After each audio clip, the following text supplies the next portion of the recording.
All right, so you've challenged us to take a deep dive into Moby Dick. It's one of those books that people find daunting. Yeah, a whale of a tale. And I can see why. Literally and figuratively right. But for me, it's always the books that seem intimidating at first that end up being the most rewarding. I totally agree. But where do we even begin? Well, I think the framing is so interesting. Okay. Melville gives us this narrator, Ishmael, and it's his voyage on the Pequod that we follow. Right. So you're not just reading a story, you're experiencing this grand and, well, let's be honest, slightly unhinged adventure right alongside him. And what an adventure it is. Yep. We're talking 19th century Nantucket. Wow. Whaling capital of the world. Can you imagine this tiny island, thousands of miles from anywhere, launching these expeditions to the farthest reaches of the globe? Right. These whalers were risking their lives, hunting creatures that could easily smash their ships to pieces. And they did. I mean, we have the benefit of hindsight and all of our modern technology. Right. But they were using hand-thrown harpoons. It's unbelievable. Tiny boats. I know. It's hard to even fathom the kind of courage that took. Absolutely. And Melville doesn't shy away from the brutal realities of the industry. No. But he also elevates it. Moby Dick, it's not just an adventure story. It's a commentary on America's relationship with the ocean, with nature, even with ambition itself. I mean, it's like this time capsule for that era, you know? Right. Could you imagine if whale oil was still what fueled our world? It really makes you appreciate how things have changed. Remarkable, isn't it? They used whale oil for everything back then.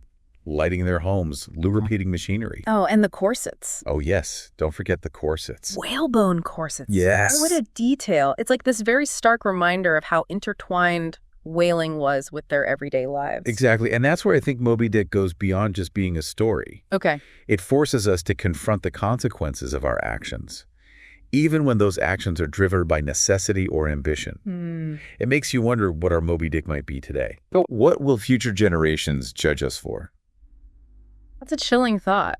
Right. But before we spiral into an existential crisis, let's talk about the characters that populate this world. Okay. I mean, we've got Ishmael, our narrator, but he's just the tip of the iceberg. He is. I mean, the crew of the Pequod is fascinating. Yeah. It's like Melville threw together this group of characters from every walk of life, you know, each with their own story, their own motivations. It's like a microcosm of humanity itself. That's such a great point. Right. And it's through these characters, I think, that Melville gets to explore all these different facets of what it means to be human. Yes. You know, take Queequeg, for example. Okay. He's a skilled harpooner. Right. But he's also a South Sea Islander. Right. Royalty, even. Yeah, he chose to leave that all behind. I know. To explore the world. It makes you think about what kind of person makes that choice. Especially back then. Especially back then, right? Yeah. It speaks to a sense of adventure, a kind of curiosity that goes beyond any cultural boundaries. Totally. And then his friendship with Ishmael. Oh, yeah. That's where I think it gets really interesting. What is it about that dynamic? Well, you have these two characters from completely different worlds. Right. And they form this incredibly deep bond. It's one of the things that struck me, too, about their relationship. It sort of transcends all these, like, racial prejudices of the time. Right. Which, let's be honest, were pretty pervasive in the 19th century. For sure. But they find this common ground in their shared humanity. Exactly. And that's a really powerful message, I think, even today. Absolutely. But then you have someone like Starbuck. Okay. The first mate. Right. This devout man, a voice of reason. Yeah. Constantly trying to sort of rein in Ahab's more, shall I say, passionate impulses. Talk about a study in contrast. I know, right. You've got Starbuck, this voice of caution and piety, and then there's Ahab, this guy driven by his insatiable need for revenge. Completely. It's almost Shakespearean. Oh, absolutely. Right. Ahab is this larger-than-life figure, consumed by his quest to hunt down Moby Dick, the white whale that took his leg. And you know, it's interesting because every time Moby Dick appears, what happens? It's almost as if the crew kind of fades into the background a little bit. Interesting. Like they're almost extras in a play. Yeah. And Moby Dick is the main act.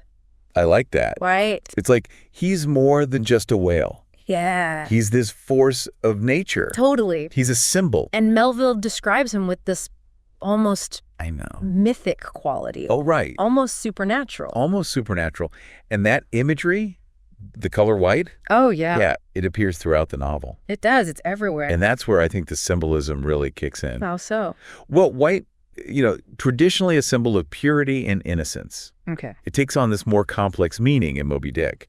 It does, right? It's almost as if the color white in this context represents the unknown. Exactly. The unknowable. Precisely. And it makes me think about Ahab's obsession, Yeah. and what it represents. Okay. Yeah. This whale, this white whale, becomes the embodiment of everything that he desires. Yeah. Revenge, conquest. Yeah. Maybe even a sense of control over his own fate. Yeah, like this blank slate that he can just project all of his own baggage onto. Exactly. There's this sense that he's chasing something that's ultimately unattainable.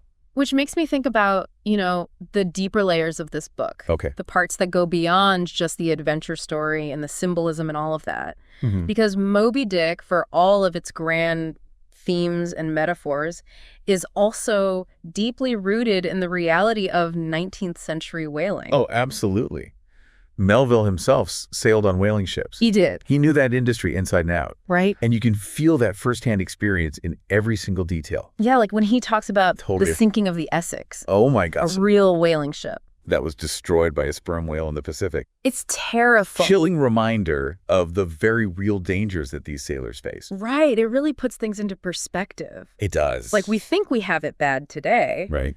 but can you imagine? Being on a ship miles from land, hunting a creature capable of that kind of power, I know. it's incredible. It really makes you realize that even though the world has changed in countless ways, Yeah. some fears, some struggles. They're timeless. Right. They really are. This battle against nature. Right. This pursuit of things that we can't control. It's a story as old as humanity itself. Totally. So where does that leave us? Well, we've explored the historical context, the symbolism, all these fascinating characters. It did. We even touched on the psychological depths of Ahab's obsession. We've only scratched the surface, really. Yeah, you could spend a lifetime unpacking this book. Exactly.